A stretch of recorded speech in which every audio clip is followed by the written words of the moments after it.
A continuación, la doctora Yaneiri Boyer Carrera, asesora de la Presidencia Ejecutiva de la Autoridad Nacional del Servicio Civil, tratará el tema la potestad disciplinaria y la potestad sancionadora de la Administración Pública. Recibamos con un caluroso aplauso a la doctora Yaneiri Boyer Carrera. Muy buenos días a todos y todas. Quiero agradecer al Ministerio de Justicia y Derechos Humanos por la cordial invitación a este evento, en el cual estoy honrada de poder participar. Agradecer específicamente en las personas del doctor Tommy Deza y de la doctora Ana Valencia, que con su gran paciencia y mucha minuciosidad para poder trabajar estos temas y sobre todo entusiasmo para poder compartir y poder conversar, debatir, intercambiar ideas sobre estos temas que nos preocupan a todos, pues es algo que es digno de resaltar. Y también, por supuesto, quiero agradecerles a ustedes por estar presentes en esta mañana. Sé que muchos de ustedes vienen de lejos y el esfuerzo es definitivamente encomiable. Bien. Espero no repetirme, ya varios de ustedes me han escuchado en otras oportunidades. Y sobre todo, aunque bueno, buena parte de lo que voy a contarles el día de hoy no va a ser tanta repetición porque el doctor Deza me ha pedido que agregue un tema en adición que se relaciona con la responsabilidad funcional de la Contraloría General de la República. Entonces, básicamente lo que voy a trabajar esta mañana es un poco el fundamento de la responsabilidad administrativa funcionarial y los aspectos muy generales del régimen disciplinario y la ley de servicio civil. Muy generales, básicamente porque mis colegas, los doctores Brian Núñez y Karina Rodríguez, van a abordar los aspectos que les corresponden, ¿no? La parte procesal, procedimental, ¿no? Derecho administrativo lo llamamos así, y la jurisprudencia del tribunal. Entonces, bajo ese esquema, no podemos evitar partir de nuestro artículo 41 de la Constitución, ¿no?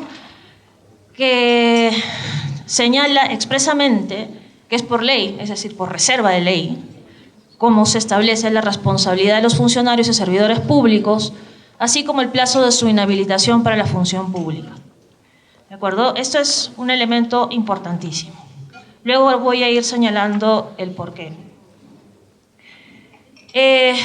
Cuando hablamos del poder disciplinario, ¿no? Y empiezo un poco de estos fundamentos, básicamente para poder ir decantando sobre esta base, cómo se habría organizado la responsabilidad funcional de la Contraloría y la responsabilidad disciplinaria en términos generales, no de la Ley de Servicio Civil, porque la responsabilidad disciplinaria viene de larga data, ¿no? La encontramos en el 276, el 728 un poco discutible, en CAS casi no hay nada sobre la responsabilidad disciplinaria, y en los regímenes especiales, ¿no? Entonces es un cúmulo de normativa que nos da indicios de qué es, en qué se fundamenta, pero no nos da absoluta claridad al respecto, ¿no?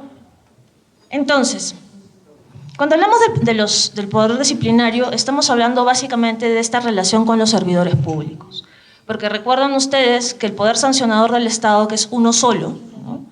Ya lo ha dicho también la Corte Interamericana de Derechos Humanos en varias sentencias, una de las que más recuerdo es la de López Mendoza contra Venezuela, ¿no? Donde dice que el poder punitivo es uno solo, ¿no? Pero en el caso de la responsabilidad sancionadora, en el caso del poder sancionador a secas del Estado, el general, estamos hablando de una relación del Estado con los administrados, ¿no? Una relación de sujeción general, es decir, yo tengo que cumplir la ley, yo administrado tengo que cumplir la ley, si no el Estado en general podría sancionarme. Y el poder disciplinario, que es hacia adentro del Estado, ¿no? Mejor dicho, la responsabilidad administrativa funcionarial, que es hacia dentro del Estado, en una relación entre el Estado y los servidores públicos. Es decir, para que el Estado pueda exigirme algún tipo de responsabilidad de carácter funcionarial, tiene que haber esa condición de servidor público necesariamente. En cambio, por ejemplo, en la responsabilidad administrativa en general, ¿no? el poder sancionador del Estado, pongámonos en el caso de la pesca, ¿no? Si mañana se prohíbe pescar trucha, ¿no? Por un par de meses, así yo sea armador pesquero, ¿no? Así yo sea un pescador, o sea simplemente yo una persona que quiero hacer pesca deportiva y sacar trucha porque tengo ganas de sacar trucha, me alcanza la misma prohibición del Estado. El Estado podría perseguirme y sancionarme porque estoy infringiendo la ley. ¿Me dejo entender? Pero sin embargo, para que el Estado despliegue su poder disciplinario sobre mí, tiene que haber esa conexión necesaria de servidor público.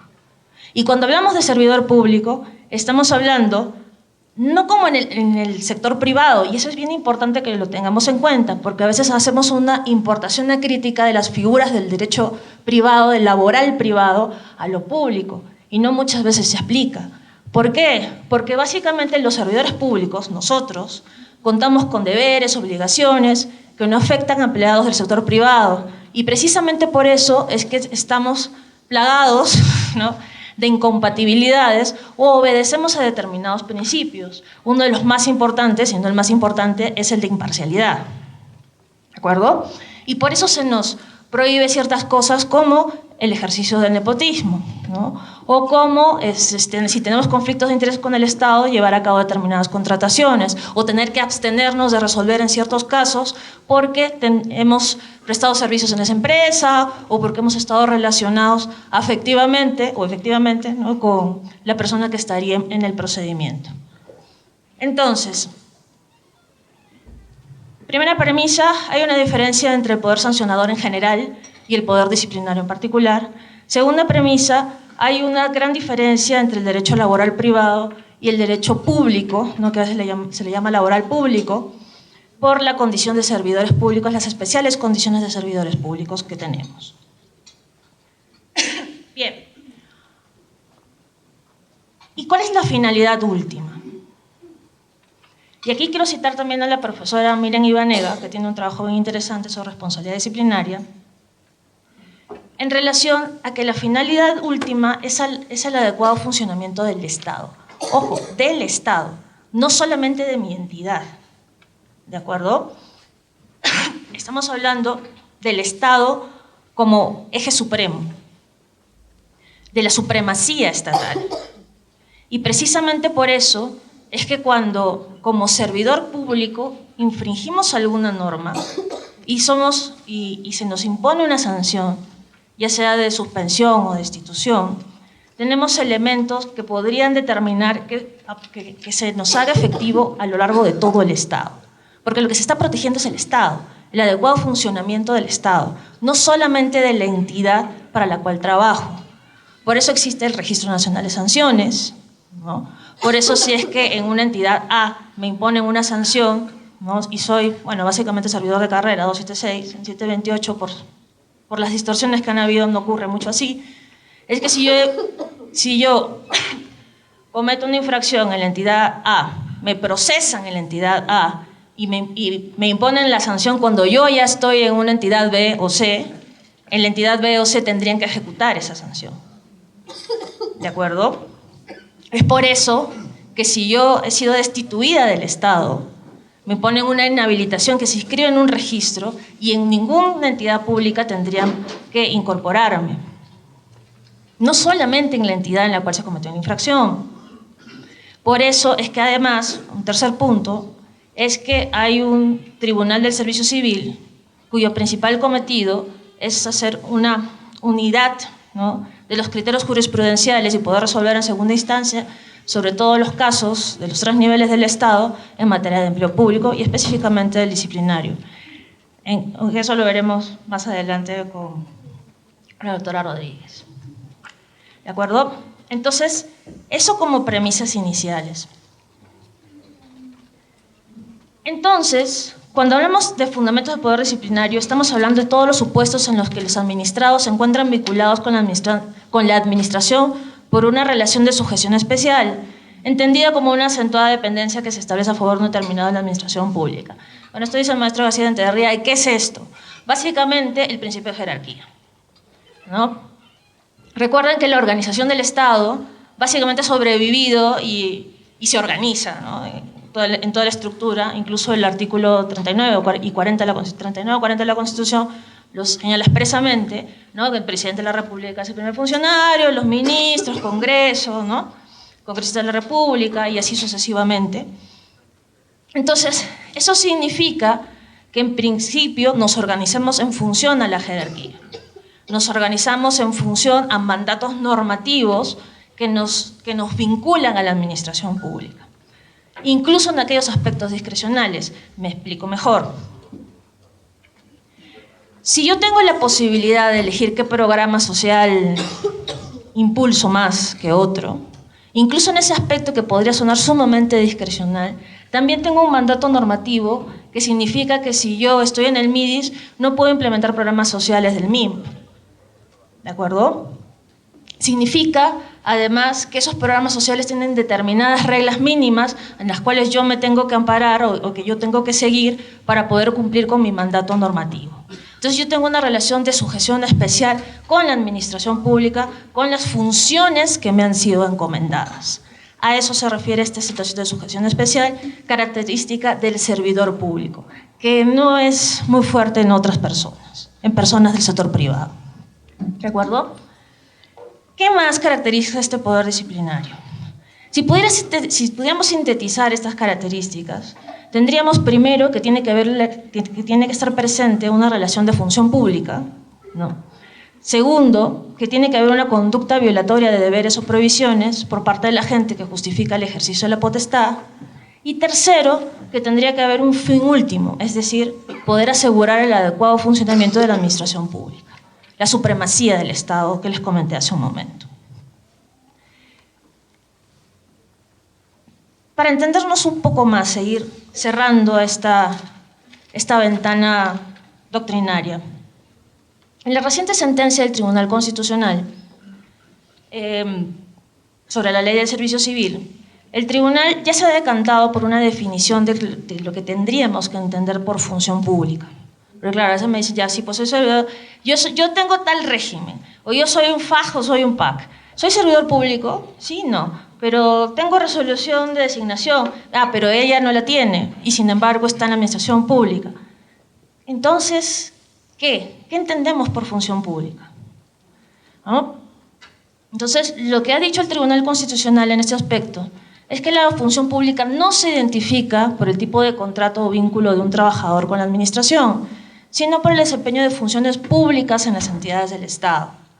En ese sentido, bueno, comienza a hacer unas precisiones, realizan o desempeñan función pública los empleados, servidores en general de conformidad con la letra, y comienza a enumerar, ¿no? Entonces todos, jueces, profesores universitarios, todos ellos son servidores públicos.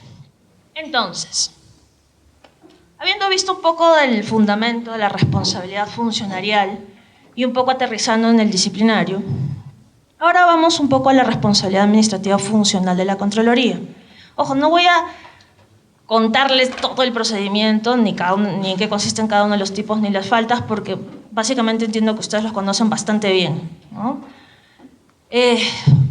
Simplemente entro un poco al objetivo, a esta norma que me llama mucho la atención, en qué se refiere el objetivo de las sanciones de Contraloría, ¿no? Entonces, la responsabilidad administrativa funcional señala que las sanciones que se imponen al encontrar un servidor público responsable en este procedimiento es poder orientar la conducta de los funcionarios y servidores públicos, prevenir comportamientos que atentan contra el cumplimiento de obligaciones, prever que la comisión de la conducta sancionable no resulte más ventajosa para el infractor que en cumplir las disposiciones infringidas y cumplir con su carácter punitivo. Entonces, si reivindicamos nuestro derecho a analizar, ¿no?, y a pensar un poco qué cosa subyace en este artículo y una mirada sistemática de la norma, pues no es otra cosa que finalmente lo que la Contraloría ha llamado la buena administración, es decir, la supremacía del Estado, ¿no? El adecuado funcionamiento del Estado. Porque ¿hacia qué orientamos la conducta de funcionarios y servidores públicos? Me dirán ustedes. ¿Hacia qué los orientamos? ¿No? Tal y como está el artículo. Hacia el cumplimiento de sus funciones, entiendo, ¿cierto? Hacia la no desviación del poder, sino hacia el buen camino, entiendo yo, que es más o menos lo que querría decir ese literal A, ¿no? Entonces, el B. Prevenir comportamientos que atenten contra el cumplimiento de obligaciones inherentes. Nuevamente, yo creo que es la versión negativa del A, ¿no? Por un lado es orientarlos y por otro es prevenir que se salgan del camino, ¿no? La tercera es un poco prever que la comisión de la conducta sancional no resulte más ventajosa para el infractor cumplir las disposiciones infringidas. Bueno, esto es un poco una finalidad más de carácter económico que también está en la Ley del Procedimiento Administrativo General para el procedimiento administrativo sancionador. Si ustedes identifican la parte de la gradación de la sanción, que es decir, te vamos a poner una sanción que no sea para ti más económico seguir infringiendo la norma. Por ejemplo, Telefónica, ¿no? Pone una antena en un lugar donde no debería haberlo puesto. Le voy a poner una UIT de sanción a Telefónica del Perú para que no lo vuelva a hacer. Difícil, ¿no? No disuado nada ahí. A eso apunta ese artículo. Y está en la Ley de Procedimiento Administrativo General. Y la debe, bueno, cumplir con su carácter punitivo. Entonces, si lo vemos, estaría también muy, muy relacionada con la responsabilidad funcionarial y, por supuesto, con la responsabilidad disciplinaria. Entonces, ¿qué más? Si pudiéramos hacer una diferenciación, ¿no? Simplemente entraría algunos matices muy breves entre el procedimiento sancionador de Contraloría y el procedimiento administrativo disciplinario. Bueno, podríamos empezar con la entrada de vigencia. 6 de abril de 2011, en el primer caso, todas las faltas, ¿no? Todas las infracciones que se hubiesen cometido a partir de esa fecha. 14 de septiembre de 2014, para efectos del procedimiento disciplinario y la Ley de Servicio Civil. No entraré en este punto a hablarles sobre la aplicación del disciplinario en el tiempo, porque eso lo llevará a cabo Brian. Ahora estoy siendo más bien esquemática. En cuanto a autoridades, en el PAS de Contraloría, tienen el instructor, que es sancionador. Uy, perdón, ahí había un pequeño error. Está al revés. El instructor y el ORH es de la Ley de Servicio Civil, y el órgano instructor y sancionador de Contraloría. Tribunal de Servicio Civil, Ley de Servicio Civil, Tribunal Superior de Responsabilidades Administrativas en Contraloría. Suspensión temporal e inhabilitación, sanciones. En Contraloría, amonestación verbal, amonestación escrita, suspensión y destitución en la Ley de Servicio Civil. En todo caso, una precisión bien interesante que hace Contraloría, y simplemente quiero ir dejando hitos para lo que vamos a conversar a continuación, es que ellos básicamente resuelven o se pronuncian en aquellos casos donde se han cometido infracciones graves o muy graves, ¿no? Sin embargo, en el procedimiento administrativo disciplinario entrarían también las leves, graves y muy graves. Sujeto del procedimiento, bueno, es prácticamente el mismo. Si ustedes echan un vistazo al artículo 9 de la Ley de Control, pero en el caso del procedimiento administrativo sancionador de Contraloría, incluyen trabajadores de las empresas del Estado que estarían fuera del procedimiento disciplinario, básicamente porque el 40 de la Constitución señala que los trabajadores de las empresas del Estado no ejercen función pública. ¿Sí? ¿Estamos de acuerdo hasta allí? Bien. Y si vamos a una estructura, la estructura básica de cualquier sancionador, ¿no? Donde básicamente se compondría pues, la fase de investigación preliminar, inicio, informe del instructor, luego la fase sancionadora, y una vez que culmina la fase sancionadora nos vamos a la segunda instancia. La estructura es muy, muy similar entre ambos procedimientos, ¿no? Lo que cambia es un poco lo que he querido resaltar en esos dos cuadritos que han visto en las láminas anteriores. Pero para efectos prácticos la estructura es muy similar porque es la estructura básica de cualquier sancionador, donde, como ustedes bien recordarán, la parte del inicio es una de las más importantes, si no la más importante desde mi punto de vista, porque es donde se define, ¿no? Donde es el punto de partida para que el servidor público pueda ejercer adecuadamente su derecho de defensa. Porque si a mí me acusan, me imputan los cargos A y B, a mí no me podrían sancionar por A, B, C, D y el resto del abecedario. ¿De acuerdo?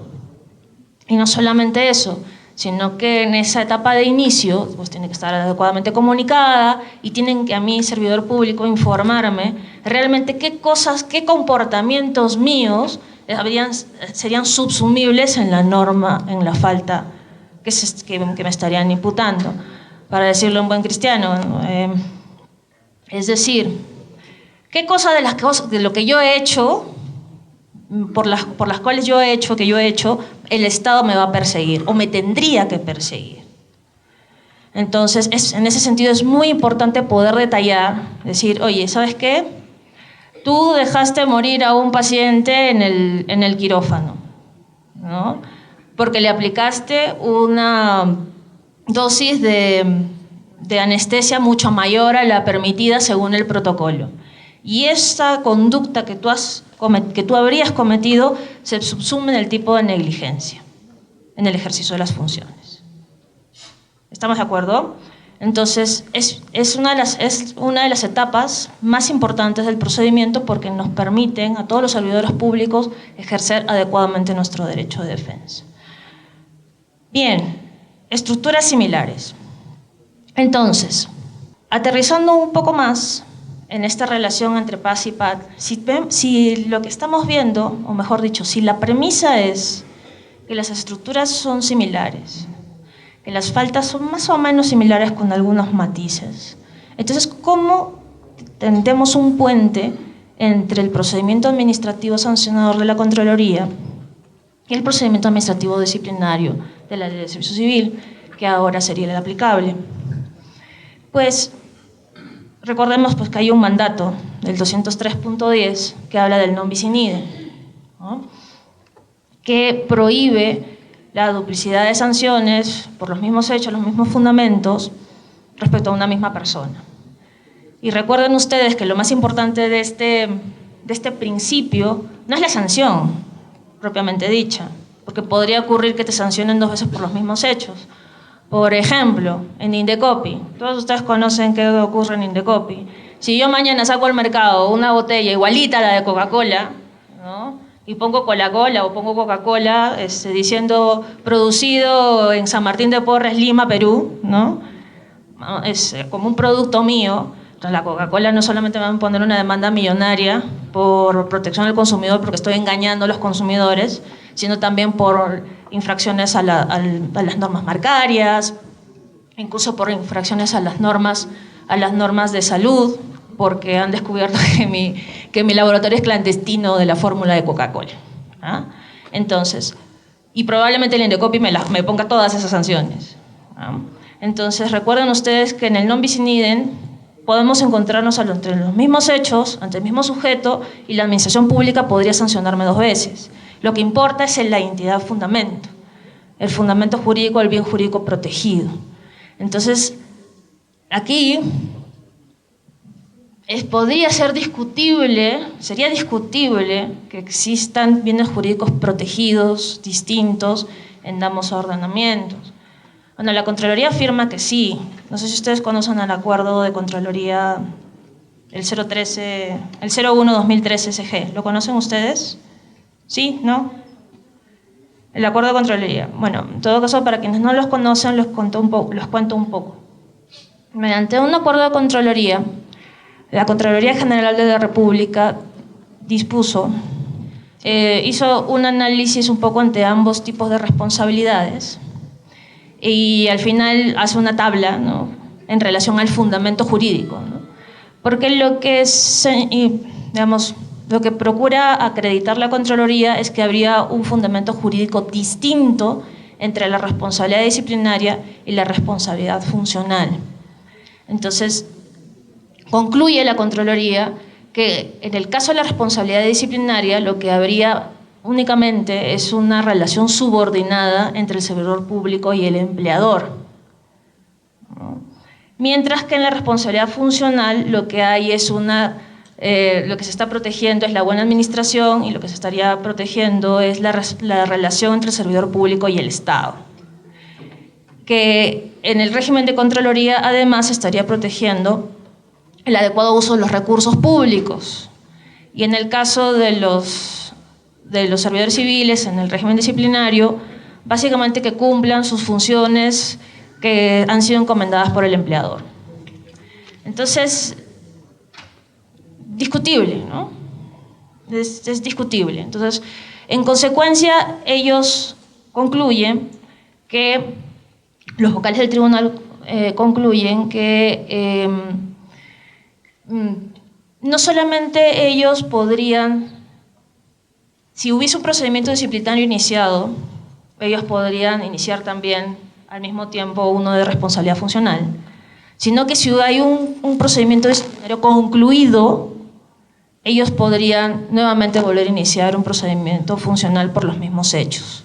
Sobre todo si es que ellos considerasen, bueno, esto no lo dicen en el acuerdo, lo dijo el doctor Quiroga en alguna exposición, si es que ellos considerasen que la sanción es insuficiente. ¿No? Él decía, no, se ha cometido un acto de corrupción y la entidad le puso una amonestación escrita. No, pues eso no puede ser. La finalidad constitucional es proteger, ¿no?, el buen uso de los recursos públicos. En consecuencia, la Contraloría podría abrir un nuevo procedimiento e imponerle una destitución. ¿Estamos de acuerdo? Hasta ahí con cómo se habría construido este tema. Entonces, más allá de la finalidad pública que persigue la Contraloría, que me parece importante, sí es cierto que, y solo dejarlo aquí en este punto, que podría ser un poco discutible, ¿no? Pero es lo que hay. Todavía ese acuerdo está vigente, y lo que viene ocurriendo en la práctica es que se hace uso de dos normas pequeñas pero importantes para poder, al menos para los que son operadores jurídicos, ¿no?, o secretarios técnicos, o que trabajan con disciplinarios, o que se relacionan con la responsabilidad disciplinaria, es que uno de ellos es el artículo 5 del Reglamento de Contraloría. ¿Qué señala este artículo 5? Señala que el inicio del procedimiento sancionador por responsabilidad administrativa funcional a cargo de la Contraloría determina el impedimento para que las entidades inicien procedimientos para el deslinde de la responsabilidad por los mismos hechos que son materia de observación de los informes. O sea, si yo Contraloría General de la República ya inicié, es decir, si yo primero puse mi mano sobre este caso, tu entidad pública ya no puedes hacer nada. Lo cual me parece importante, ¿no? Prevalencia de la competencia, ¿no? Pero ojo, si ya inicié, y en la práctica eso no ha estado siguiendo muy a pie juntillas, pero no me queda muy claro cómo darle solución a ese punto. No, si ustedes la tienen, me la comentan al final. Es decir, que a veces lo que pasa es que las oficinas de control institucional señalan, oye entidad, ojo que Juan Pérez ha cometido 3 infracciones. A y B, ¿no? Las infracciones A y B son graves o muy graves. En consecuencia, esas van a la Contraloría. ¿Ya? Y la infracción C es una infracción leve. Entonces, en consecuencia, la vas a tramitar tú. ¿Ya? Pero ojo, respecto de A y B, tú ya no puedes hacer absolutamente nada. Si ya estás tramitando procedimientos disciplinarios, en este mismo momento los acabas, ¿no? O te abstienes de la competencia porque ya es competencia nuestra. ¿Me siguen con la idea? Entonces, pero eso a veces lo dice el OSI, o sea, la Oficina de Control Institucional. Allí todavía no hay ningún procedimiento administrativo sancionador de la Contraloría. ¿Me dejo entender? Entonces,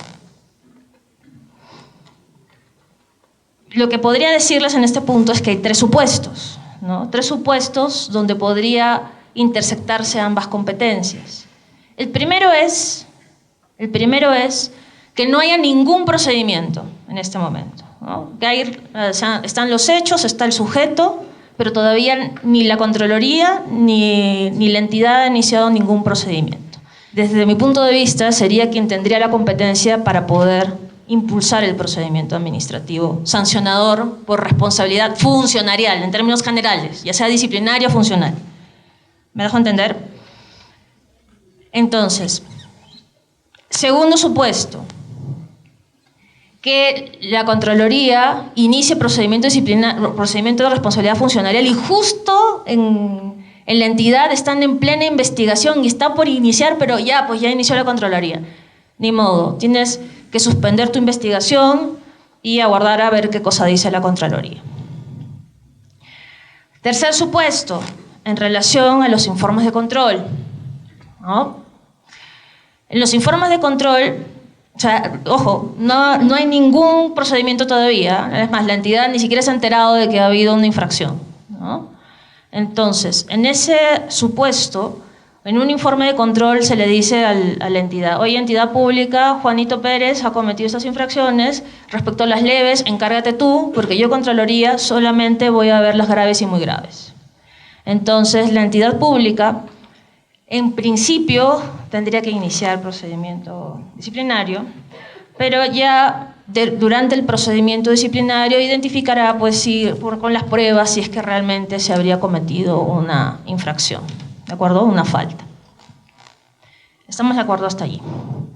Entonces, en ese sentido, era un poco lo que les quería comentar, el reflexionar con ustedes cómo se estaría o cómo se podría al menos resolver esta intersección de responsabilidades, ¿no? Esta aparente superposición de ordenamientos. Digo aparente porque mientras una de las dos no sea expulsada del ordenamiento jurídico, se presumen válidas.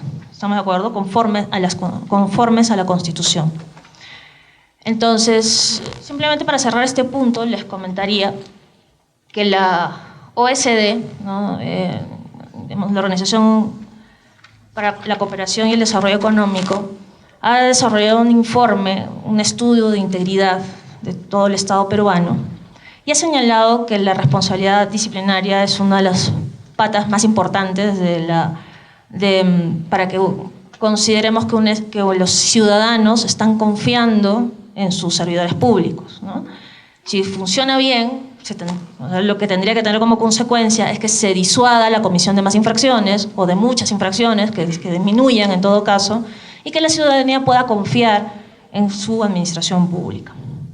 Y en relación a esta superposición de ordenamientos, lo que señala es: oye, el tribunal, ambos tribunales, ¿no?, les dice a los dos, tienen que coordinar, ¿no? Por lo menos en este punto tienen que coordinar criterios, ¿no?, para que el servidor público no se vea perjudicado sobre lo que pueda estar imponiendo uno y el otro sobre los mismos hechos, sobre las mismas faltas. Y lo segundo que dice la OCDE es: oye, Estado peruano, reflexiona si no sería mejor que uno de estos tribunales sea primera instancia y el otro segunda instancia, para que solo haya un único procedimiento y con mayor imparcialidad, y se acabó el problema. Pero eso será materia de discusión. Entonces, segundo punto, y ya solamente para esbozar algunas características puntuales del régimen disciplinario del servicio civil. Entonces, una de las características principales es que se busca canalizar a través de un solo procedimiento las faltas disciplinarias que habrían estado desperdigadas por el resto, por distintas normas, ¿no? Unificar para evitar la atomización normativa, unificar para evitar la diferencia en cuanto a las posibilidades, a las múltiples posibilidades que daban los distintos disciplinarios, 276, 728, CAS, y no solamente eso, sino que FAS, PAC y además que en algunos tenían algunas faltas, en otras no. En el CAS no quedaba claro si habían faltas o si cometían algunas infracciones o no cometían ninguna infracciones. Hay que ir por ética, pero ética no comprendía todo lo que tendría que comprender para estos servidores CAS. Entonces teníamos un problema enorme, ¿no? Entonces, una de las características de este modelo de responsabilidad disciplinaria es que busca poder canalizar a través de un solo procedimiento tantas las faltas cometidas por ex servidores civiles, ¿no?, de acuerdo al 241 de la ley 27444. En segundo lugar, las faltas de los regímenes 276, 128, 1057 y 30057. Y bueno, supletoriamente ahora será aplicado a las carreras especiales, ¿no?, porque las 5 excluidas ahora estarían incluidas también dentro del régimen disciplinario. Canaliza a través de su procedimiento las faltas del Código de Ética de la Función Pública y las normas sobre nepotismo, conflictos de intereses, incompatibilidades, REDAM, REDERESI, porque como ustedes bien saben, se van creando nuevos registros, se van creando se le va otorgando más responsabilidades a la administración pública y en consecuencia responsabilidades por las cuales valga la redundancia, tiene que responder administrativamente ante su incumplimiento, ¿no? Lo segundo es que estamos hablando ahora de autoridades unipersonales, ¿no? A diferencia del régimen 276, que las autoridades competentes del PAT son unipersonales. Elimina las comisiones, salvo para el caso de funcionarios de acuerdo a la Ley Marco del Empleo Público y a la Ley del Servicio Civil. Eso es muy importante que lo tengamos en consideración, porque como bien señalaba el doctor Cortés en su exposición, cuando estamos hablando del grupo de funcionarios, estamos hablando del grupo que está liderando entidades, es decir, que ejercen funciones de gobierno.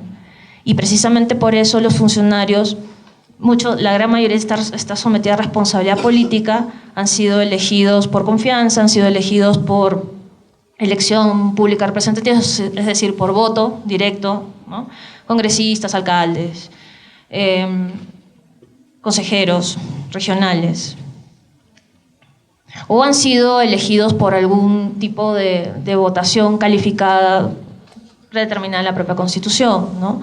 Entonces estamos hablando básicamente de aquellos que están liderando las entidades públicas, que ejercen funciones de gobierno, y donde el principio de jerarquía no está muy claro en relación a ellos. Entonces, precisamente por ello, es que en esos casos, solo para esos casos, se conformarían comisiones. Y repito, para funcionarios según la Ley Marco del Empleo Público y de la Ley de Servicio Civil. Grupos, entendido como grupo. En ese sentido, que me hicieron una pregunta antes de iniciar mi exposición, por ejemplo, lo que ha venido ocurriendo es que a veces en 276, en la carrera pública, en la carrera 276, hay servidores que son auxiliares, ¿no? O profesionales que no necesariamente ejercen funciones de gobierno, pero de acuerdo a cómo está estructurada la carrera, ha estado estructurada esa carrera administrativa, pues tienen el cargo nominal de funcionario, ¿no? Entonces funcionario F2, F3, ¿no? El otro elemento diferencial en relación a los otros ordenamientos del disciplinario ha sido que se está recogiendo faltas administrativas relacionadas con la tutela de la meritocracia, ¿no? Porque es un principio importantísimo que se tiene que salvaguardar, al menos a partir de esta reforma. El cuarto punto tiene que ver con la flexibilidad en los plazos procedimentales para proteger el derecho de defensa. ¿Qué ocurre? Que a diferencia de otros procedimientos, si ustedes se aproximan a la norma, bueno, de hecho que están familiarizados con ella, probablemente hasta la tengan muchísimo más memorizada que yo, es que no hay a veces hay plazos que no están muy pauteados. Por ejemplo, 5 días, 3 días para que haya un informe, 3 días para que pase aquí, 4 días para que pase allá. Eso no ocurre en este procedimiento disciplinario. ¿Por qué? Porque lo que entiendo que se buscó en el diseño es que las autoridades puedan manejar los plazos procedimentales en función a la complejidad del procedimiento y en función, además, a que si el servidor público necesitara una ampliación para poder presentar sus descargos, pueda contar con esos plazos adicionales, porque a veces hay documentos que se tienen que conseguir de lugares insospechados, ¿no? Entonces, en ese sentido, es que el manejo de los plazos es un poco más flexible siempre y cuando todo esté siendo registrado en el expediente. ¿Qué más? En cuanto a la titularidad del poder para sancionar, era otro tema que quería comentar con ustedes, ¿no? Se habla, para efectos de la Ley de Servicio Civil, básicamente en el reglamento, se habla de entidades tipo A y entidades tipo B. Hay una directiva que se está trabajando en servir para poder esclarecer un poquito más a qué se refiere el reglamento cuando se hace alusión a las entidades tipo B. Esta es una modalidad organizativa, un recurso al cual se recurrió básicamente para aquellas entidades que pueden ser muy grandes y muy difíciles de gestionar. Hay entidades como por ejemplo Servir que tienen una organización muy chata, ¿no? Digamos, un par de niveles, 3 niveles y se acabó. Entonces gestionar ese tipo de organizaciones no presenta mayor complejidad. Pero sin embargo en organizaciones, no sé si alguna vez han entrado a la página del MINSA, ¿no?, del Ministerio de Salud, y han visto el organigrama del Ministerio de Salud, ¿no? Es un monstruo, no entra, ¿no? De primera imagen casi no se puede identificar todo el organigrama, hay que verlo por pedazos, ¿no? Entonces, en ese sentido, era importante darle flexibilidad a las entidades públicas para que pudiesen gestionar mejor su personal, de tal forma de que aquellos órganos, unidades organizacionales, tipo programas, proyectos, sobre todo que están desconcentrados, ¿no?, a nivel nacional, unidades desconcentradas, pudiesen ser tratadas como entidades solamente para la gestión de recursos humanos. ¿Estamos de acuerdo? No para cualquier otra cosa, no para ningún otro sistema administrativo, no, solamente para la gestión de recursos humanos, para la gestión administrativa de recursos humanos. Porque recuerden ustedes, como buenos abogados que son, la gran mayoría, entiendo, aquí, es que las entidades básicamente son definidas como aquellas que cuentan con personería jurídica de derecho público. Y un programa, o sea, es un proyecto, no cuenta con ello. Una unidad ejecutora, por ejemplo el CONAVI, la Comisión Nacional de Bienes Nacionales, no cuenta con ese tipo de personería. Entonces, pero sin embargo, para efectos de la administración de recursos humanos, serían adoptadas como entidades. Y aquí hay un elemento importante en adición, que el titular de la entidad tendría que reconocerlas como entidades tipo B. ¿De acuerdo? Entonces, con autonomía para poder gestionar recursos humanos. Porque puede ser que por gestión tampoco pues la entidad quiera hacerlo o prefiera concentrarlo todo en la sede central, o porque diga, oye, ¿sabes qué? Tengo tan poco personal a nivel nacional que no me genera, no hay la necesidad de poder crear pues, unidades ejecutoras o promover que se conviertan en OPS o algo por el estilo. No sé, pues por ejemplo la Defensoría del Pueblo. La Defensoría del Pueblo todo lo gestiona desde Lima. Entonces, hasta donde entiendo, no tiene mayor problema con ello. No sé cómo funciona realmente en la práctica, pero según lo que hemos conversado con ellos, ¿no? Entonces, ¿y eso para qué les cuento en relación al disciplinario? Porque en principio, si es que estas entidades, las que estamos llamando tipo B, ¿no?, ya contaban con poder disciplinario, ¿no?, de acuerdo a las normas organizacionales, entonces continuarían con este poder disciplinario. Pero si no, tendrían que haber sido declarados como entidades tipo B para poder también tramitar los procedimientos disciplinarios al interior de las entidades tipo B. No sé si fui clara hace un momento. Entonces, repito, si esas entidades consideradas como tipo B ya contaban con facultades sancionadoras, ¿no?, continúan con estas facultades, ¿no? Por ejemplo, era el caso del SUNAR. Si mi memoria no me falla, bueno, está ahí en la lámina, ¿no? Pero si estamos hablando de unidades ejecutoras recientemente creadas y que no cuentan con esas facultades expresamente determinadas, entonces ellas no tendrían estas facultades, ¿no? Tenemos que combatir la arbitrariedad. Resulta que mi jefe me ha ordenado que lleve su ropa a la lavandería y como me he negado, ¿no?, porque yo pues hoy no estoy aquí para eso, entonces me ha abierto un disciplinario, ¿no?